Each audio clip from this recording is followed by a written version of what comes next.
सोचिए आप petrol pump पर खड़े हैं और गाड़ी में 1 लीटर पेट्रोल भरवाते हैं। मीटर रुकता है और आप पैसे देते हैं और निकल जाते हैं। लेकिन क्या आपने कभी सोचा है कि उस 1 लीटर पेट्रोल के पीछे हजारों लीटर पानी खर्च हो चुका है? जी हां, आपकी गाड़ी चलाने के लिए शायद कहीं पानी खत्म किया जा रहा है। आइए जानते हैं विस्तार से। आप देख रहे हैं न्यूज फीड और मैं शिवम यादव हूं आपके साथ। भारत जहां एक तरफ पानी की कमी बढ़ती जा रही है और वहीं दूसरी ओर एक नई ऊर्जा क्रांति भी तेजी से आगे बढ़ रही है। इसका नाम है एथेनॉल ब्लेंडिंग। सरकार इसे भविष्य का ईंधन बता रही है। अब ये कह रही है कि इससे कच्चे तेल पर निर्भरता घटेगी, प्रदूषण कम होगा, किसानों की आय बढ़ेगी। सुनने में सब कुछ बहुत अच्छा लगता है, सही लगता है, लेकिन हर कहानी का एक दूसरा पहलू भी होता है। इस कहानी में वो पहलू है पानी। अब पहले समझ लेते हैं इथेनॉल ब्लेंडिंग आखिर है क्या। बहुत आसान भाषा में अगर हम इसको समझें तो पेट्रोल में एक तरह का अल्कोहल मिलाया जाता है जिसे एथेनॉल कहते हैं, और यह एथेनॉल बनता है गन्ना, मक्का, चावल जैसी फसलों से। आज भारत में E20 पेट्रोल चल रहा है, यानी पेट्रोल में 20% का एथेनॉल मिलाया जा रहा है। अब सरकार इसे बढ़ा क्यों रही है? क्योंकि भारत बहुत सारा कच्चा तेल बाहर से खरीदता है। अंतरराष्ट्रीय तनाव से तेल महंगा हो जाता है और ऐसे में देश को एक घरेलू विकल्प चाहिए, और एथेनॉल वो विकल्प बनकर सामने आया है। लेकिन अब असली सवाल यहां पर यह है कि क्या ये ग्रीन फ्यूल है? क्या वाकई ये इतना ग्रीन है या फिर एक छुपा हुआ संकट पैदा कर रहा है?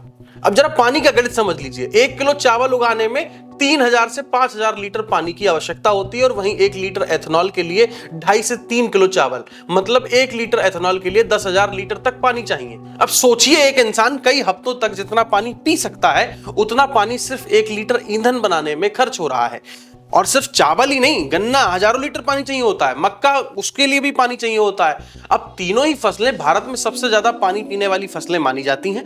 यानी जिस चीज को हम सस्टेनेबल समझ रहे हैं वो असल में पानी पर ही दबाव डाल रही है। और यहाँ पे एक और बड़ा सवाल खड़ा होता है कि तो अनाज जो है वो लोगों के खाने के लिए होना चाहिए या फिर वो अब गाड़ियों के टैंक में जाएगा। अब रिपोर्ट्स की माने लाखों टन चावल एथेनॉल बनाने में इस्तेमाल हो रहा है। आने वाले समय में ये मात्रा और बढ़ सकती है। अब ये सिर्फ पर्यावरण का मुद्दा नहीं रह गया, ये खाद्य सुरक्षा का भी सवाल है।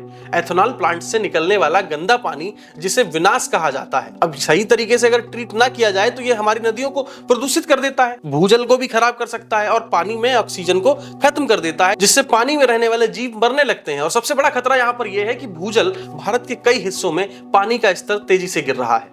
नीति आयोग की रिपोर्ट्स के माने तो 2030 तक देश के कई बड़े शहरों में भूजल खत्म हो सकता है। अब सोचिए कि एक तरफ लोग पीने के पानी के लिए तरस रहे हैं और दूसरी तरफ वही पानी ईंधन बनाने के लिए जा रहा है। अब एक अजीब विरोधाभास भी है इसमें। किसानों से कहा गया कि पानी बचाओ, चावल की खेती कम करो, लेकिन अब वही चावल अब बड़े पैमाने पर ईंधन बनाने के लिए इस्तेमाल हो रहा है। तो यहाँ पर सवाल तो यह भी उठता है कि जब किसान उगाता है तो समस्या और जब उद्योग इस्तेमाल करते हैं तो समाधान।